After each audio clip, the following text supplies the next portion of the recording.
नमस्कार, मैं हूँ Drishti Jain and I welcome you to Ghatna Sutra. आज हम करेंगे 22 अगस्त 2025 के करंट अफेयर्स के इंपॉर्टेंट क्वेश्चंस जो prelims as well as mains के लिए इंपॉर्टेंट है। तो सबसे पहले हम प्रीलिम्स में चलते हैं। तो प्रीलिम्स का फर्स्ट क्वेश्चन है, the SHOX gene sometimes appeared in the news is primarily in the context of. तो कौन सा जीन बोल रहा है? SHOX। तो options are ageing of human, second is protein synthesis, third is tumour suppressor and fourth is height difference in humans.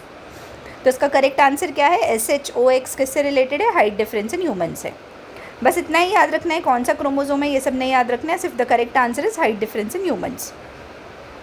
Second is the Guru Padma Swami committee recently seen in the news is related to which of the following. तो ये कब की है? 1979 की है। तो options are agricultural pricing reforms, examination of the issue of child labour, reform in the education system of India and the review of the juvenile justice system in India.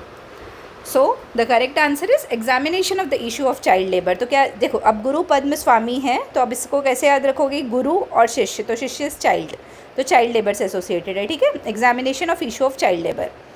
तो एक कमेटी ने स्टडी किया child labour, identify किया poverty as its main cause and it recommended a multi pronged policy approach for working children. इन्हीं की report के हिसाब से फाउंडेशन ले हुआ था child labour prohibition and regulation act 1986 का, और इंडिया एक सिग्नेटरी है UN convention on the rights of child 1992 की। The third question is consider the following statements. First, national science day is celebrated annually to honour the discovery of genetic code by PC Mahalanobis. तो बोल रहा है national science day क्यों celebrate किया जाता है? PC Mahalanobis की जेनेटिक कोड की डिस्कवरी को सिम्बोलाइज करने के लिए। Second is PC Mahalanobis was a supporter of industrialisation and the architect of 4th 5-year plan. तो बोल रहा है कि PC मेलानोबिस इंडस्ट्रियलाइजेशन के सपोर्टर थे लेकिन वो आर्किटेक्ट थे 4th 5-year प्लान के। तो अब बताना है इनमें से कौन सा ऑप्शन सही है। तो मैं आप लोगों को बता दूं कि PC Mahalanobis is important for the preparation of plan number 2, second 5-year plan, ठीक है। और नेशनल साइंस डे हम मनाते हैं क्योंकि चंद्रयान जो मिशन है उस दिन सॉफ्ट लैंडिंग किया था मून में, ठीक है। तो अब इसमें से क्या होगा? नाइदर 1 नॉर 2, दोनों गलत है। तो देख लेते हैं हम। नेशनल स्टैटिस्टिक्स डे है, नॉट नेशनल साइंस डे, वो PC मेलानोबिस के मेमोरी में मनाया जाता है। तो नेशनल साइंस स्टैटिस्टिक्स डे कब पड़ता है? 29 जून को पड़ता है। और PC मेलानोबिस को फादर ऑफ मॉडर्न स्टैटिस्टिक्स भी बोला जाता है इंडिया के लिए। He founded the Indian statistical institute and develop the Mahalanobis distance. तो इनका क्या इंपॉर्टेंट है? मेलानोबिस डिस्टेंस जो एक स्टैटिस्टिकल टूल है, इंपॉर्टेंट है मैथ्स वाले बच्चों के लिए। Next is Gwada negative recently seen in the news is related to which of the following. तो ये क्या है? ग्वाडा नेगेटिव क्या है? एक recently newly identified RNA virus है causing haemorrhagic fever. Next is a novel blood group है जो डिस्कवर हुआ in a person of Guadeloupe region. एक रेयर मिनरल है जो कैरेबियन एरिया में मिला। और फोर्थ है a unique ecosystem in Guadeloupe's rain forest. तो करेक्ट आंसर इज बी, ये ब्लड ग्रुप है जो ग्वाडेलोपियन ओरिजिन का है जिसका नाम है ग्वाडा नेगेटिव। तो ग्वाडा से ग्वाडेलोपियन नाम से आप रिलेट कर सकते हो, जिसको ऑफिशियली EMM नेगेटिव बोलते हैं। ये newly recognised blood group system है बाय ISBT, ठीक है।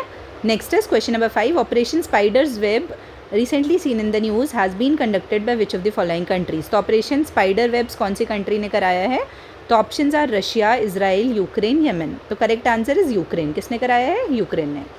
Ukraine launched operation spider's web using first person view drones. तो फर्स्ट पर्सन व्यू ड्रोन से किया है to target 5 Russian airbases. FPV drones equipped with front cameras transmit live video to operators और enable करते remote control. और ये जो drone है drones are also use Russian mobile networks, ठीक है, ओके। तो आई होप ये प्रीलिम्स वाला पार्ट क्लियर है। अब हम आते हैं मेंस के क्वेश्चन में। 2 इंपॉर्टेंट क्वेश्चंस करेंगे। तो first is while disqualifying ministers during extended detention can strengthen accountability, it may also open doors for political vendetta and weaken due process.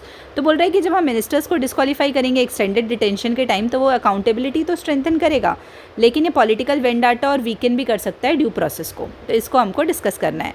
तो क्वेश्चन आई होप क्लियर है। अब हम आते हैं इंट्रो में। तो क्या है? पार्लियामेंट्री डेमोक्रेसी में मिनिस्टरियल अकाउंटेबिलिटी कॉर्नर स्टोन है। मतलब हम यही पढ़ते हैं कि ministers are responsible to Lok Sabha. तो आइडियल जो आइडिया है डिस्क्वालीफाई करने का मेंबर्स को during prolong detention reflects an attempt to uphold ethical standards. तो यदि हम प्रोलॉन्ग डिटेंशन के दौरान उनको डिस्क्वालीफाई करेंगे उस केस में, तो ये दिखाता है कि क्या हम कितने एथिकल स्टैंडर्ड्स को हम अपहोल्ड कर रहे हैं और पब्लिक ट्रस्ट को। However, such a measure also raises concerns of political misuse। जो ऐसा मेजर है वो पॉलिटिकल मिसयूज़ का भी कंसर्न रेज करता है and potential violation of due process of law, ठीक है। तो आर्ग्यूमेंट्स क्या है फेवर में डिस्क्वालिफिकेशन के कि ये एथिकल गवर्नेंस को बढ़ावा देगा। मिनिस्टर्स जो सीरियस क्रिमिनल चार्जेस फेस कर रहे हैं they must step down to maintain integrity in public life. फिर पब्लिक कॉन्फिडेंस की बात की जाए तो जो डिस्क्वालिफिकेशन है ड्यूरिंग डिटेंशन वो रीएश्योर करता है सिटीजन को कि that governance remains untainted by criminal allegations, कि जो गवर्नेंस है वो क्रिमिनल एलिगेशंस उस पर नहीं लग पाएंगे। फिर अकाउंटेबिलिटी मैकेनिज्म की बात की जाए तो ये प्रिवेंट करता है misuse of office by those facing grave charges and aligns with the principle of collective responsibility, और कलेक्टिव रिस्पॉन्सिबिलिटी के प्रिंसिपल के साथ अलाइन करता है। फिर कंपैरेटिव प्रैक्टिस की बात की जाए तो democracies like UK often see ministers resign voluntarily on moral grounds even before conviction, तो कन्विक्शन के पहले भी मॉरल ग्राउंड्स पे वो रिज़ाइन दे देते हैं। फिर कंसर्न्स एंड रिस्क की बात की जाए तो पॉलिटिकल वेंडाटा, तो जो अपोजिशन और रूलिंग पार्टी है they may use false cases और arbitrary arrests to force disqualification. फिर इरोजन ऑफ ड्यू प्रोसेस, तो जो कॉन्स्टिट्यूशन है वो अपहोल्ड करता है principle of innocent until proven guilty, तो इनोसेंट अंटिल प्रूवन गिल्टी। फिर disqualification merely on detention without conviction में वॉयलेट दिस नॉर्म्स, तो यदि कन्विक्शन के बिना ही हम ऐसा कर दे रहे हैं तो ये आर्टिकल 21 को वॉयलेट करेगा। फिर जुडिशियल बैकलॉग की बात की जाए तो प्रोलॉन्ग ट्रायल्स जो इंडिया में हैं could mean ministers remain disqualified for years without final judgment. Constitutional ambiguity की बात करते हैं तो जो आर्टिकल्स 102 है और 191 है वो डील करते हैं डिस्क्वालिफिकेशन के साथ of MPs and MLAs but do not directly cover ministers on detention leaving scope for legal challenges, तो इससे लीगल चैलेंजेस भी आ सकते हैं। तो अब हम इसके लिए सॉल्यूशन क्या पोस्ट करेंगे कि फिर क्या वे आउट है, तो क्लियर लीगल फ्रेमवर्क होना चाहिए। पार्लियामेंट एनैक्ट करेगा एक balanced law setting objective criteria, example की disqualification only for serious non bailable offences after judicial scrutiny. फिर इंडिपेंडेंट ओवरसाइट की बात की जाए तो स्टैब्लिश करना है एक impartial body such as election commission और an ethics committee to review detention cases before disqualification के पहले। फिर फास्ट ट्रैक कोर्ट्स, तो एक्सपीडिएट करना है ट्रायल्स को of sitting legislatures and ministers to avoid prolonged uncertainty. फिर स्ट्रेंथन करना है पॉलिटिकल मोरालिटी को, एनकरेज करना है पॉलिटिकल पार्टीज़ को अडॉप्ट करने के लिए voluntary code of conduct mandating resignation when serious charges are framed, तो जब सीरियस चार्जेस होते हैं उस टाइम रेजिग्नेशन के लिए। अब आते हैं हम कंक्लूजन में, हमने बॉडी देख लिया। तो disqualifying ministers during extended detention seeks to balance ethics with governance stability, तो क्या हमको बैलेंस करना है एथिक्स और गवर्नेंस स्टेबिलिटी को। While it enables accountability unchecked implementation may undermine due process and foster political vendetta, तो ड्यू प्रोसेस को undermine कर सकता है और पॉलिटिकल वेंडाटा को फॉस्टर कर सकता है। इसीलिए calibrated framework combining legal safeguards with political morality ज़रूरी है, क्या प्रिजर्व करने के लिए sanctity of public office and constitutional justice, दोनों चीज़। ठीक है, अब आते हैं अपन नेक्स्ट क्वेश्चन में, सेकंड क्वेश्चन में। तो what is meant by regulatory capture, तो रेगुलेटरी कैप्चर का क्या मतलब है इन the context of banking industry. Critically analyse करना है उसके रोल को इन वीकनिंग फाइनेंशियल स्टेबिलिटी। ठीक है, तो हम देखते हैं कि क्या मतलब है what is meant by regulatory capture. तो आते हैं हम आंसर में। तो रेगुलेटरी कैप्चर कब होता है, when regulatory agencies created to act in public interest begin to serve the interests of the very industries they regulate. तो क्या होता है रेगुलेटरी कैप्चर का मतलब ये है कि मान लो कोई एक रेगुलेटरी बॉडी है, वो बनी तो पब्लिक के लिए काम करने के लिए, लेकिन वो किसी एक इंडस्ट्री के फेवर में काम कर दे जिसको उसको रेगुलेट करना है उसी को। तो इन जनरल सेंस में बैंकिंग सेक्टर का लिया जाए तो this happens when regulators align with banks objectives leading to weak oversight and potential systematic risk, तो इससे सिस्टमैटिक रिस्क भी आ सकती है। तो मीनिंग क्या है बैंकिंग कंटेक्स्ट में कि जो रेगुलेटर्स हैं वो too close to banks through lobbying, revolving doors और पॉलिटिकल इन्फ्लुएंस। फिर instead of ensuring prudence they may tolerate excessive risk taking, तो ऐसे में क्या होता है प्रूडेंस शो करने की बजाय वो एक्सेसिव रिस्क टेकिंग टॉलरेट कर लेते हैं या under reporting of bad loans. Example देखा जाए तो ग्लोबल फाइनेंशियल क्राइसिस 2008 की, where regulators overlooked banks toxic assets. फिर एक कैसे वीकेन करता है फाइनेंशियल स्टेबिलिटी को, तो मॉरल हैजार्ड, बैंक्स में indulge in reckless lending expecting lenient supervision, तो रेकलेस लेंडिंग में इंडल्ज हो सकता है और लीनियंट सुपरविजन हो सकता है।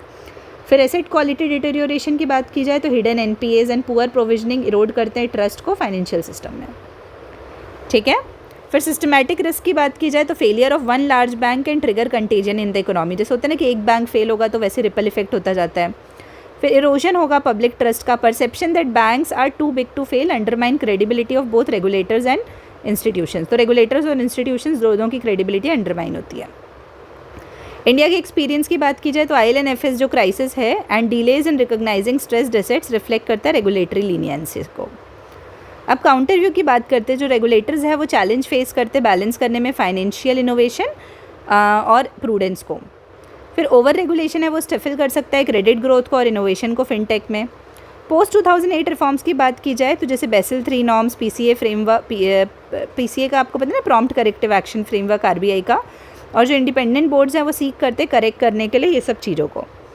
अब इसके लिए सॉल्यूशन क्या है कि हमको ऑटोनॉमी को स्ट्रेंथन करना है, strengthen autonomy of regulators like RBI to prevent political interference.